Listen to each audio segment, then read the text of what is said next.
Hi అండి, అందరికీ నమస్తే. నేను మీ నిఖిలని. వెల్కమ్ బ్యాక్ టు శ్రీ అమ్మ చేతి రుచులు. ఈరోజు మన రెసిపీ వచ్చేసి ఆలూ 65. ఆలూ 65 చాలా బాగుంటుంది. మీరు కూడా ట్రై చేయండి. చాలా క్రిస్పీగా కూడా ఉంటుంది.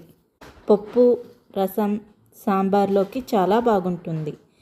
చేసుకునే విధానాన్ని మీకు చూపిస్తాను.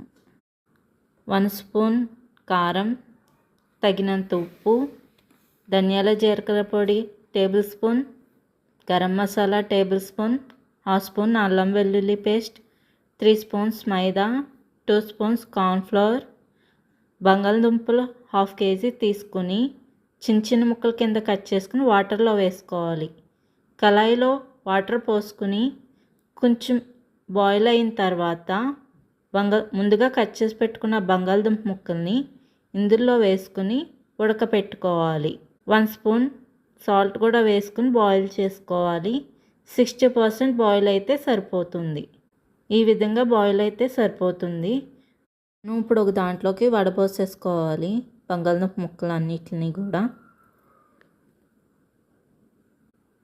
వడపోసేసుకున్న తర్వాత ఇప్పుడు మనం ఒక పక్కన పెట్టేసుకుని కార్న్ఫ్లవర్, మైదా, కారం, ఉప్పు అన్నీ కూడా వేసుకుని కలుపుకోవాలి.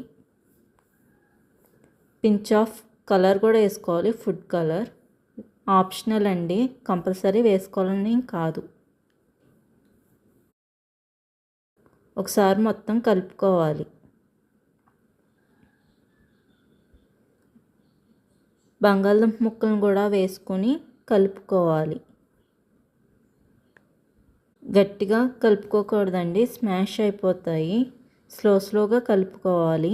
మనకి తడి అనేది సరిపోకపోతే కొంచెం వాటర్ తీసుకుని స్లోగా కలుపుకోవాలి.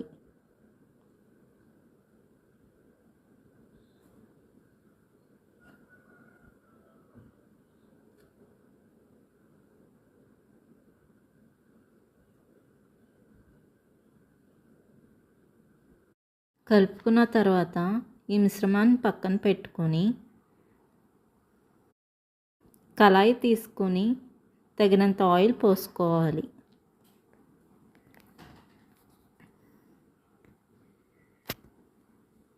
ఆయిల్ హీట్ ఎక్కిన తర్వాత ముందుగా ప్రిపేర్ చేసుకున్న ఆలూని ఆయిల్లో వేసుకొని రోస్ట్ చేసుకోవాలి. మనం ముందు 60% బాయిల్ చేసుకున్నాం కదండి, మిగతా 40% ఇప్పుడు రోస్ట్ చేసుకుందాం. 5 to 10 minutes రోస్ట్ చేసుకుంటే సరిపోతుంది. లో టు మీడియం ఫ్లేమ్లో పెట్టుకుని రోస్ట్ చేసుకోవాలి. అలాగే మిగతావి కూడా వేసుకుని రోస్ట్ చేసుకోవాలి. ఈవినింగ్ స్నాక్స్లా కూడా తినొచ్చు. పిల్లలకి ఎంతో ఇష్టంగా తింటారండి. ఆలూ 65 క్రిస్పీగా ఉంటాయండి, చాలా టేస్టీగా ఉంటాయి. అలాగే స్పైసీనెస్గా కూడా ఉంటాయి. మీరు కూడా చేసుకుని నాకు కామెంట్ రూపంలో తెలియజేయండి. లైక్ చేయండి, షేర్ చేయండి, సబ్స్క్రైబ్ చేసుకోండి. Thank you for watching. అలాగే మీ ఫ్రెండ్స్కి కూడా ఫార్వర్డ్ చేయండి.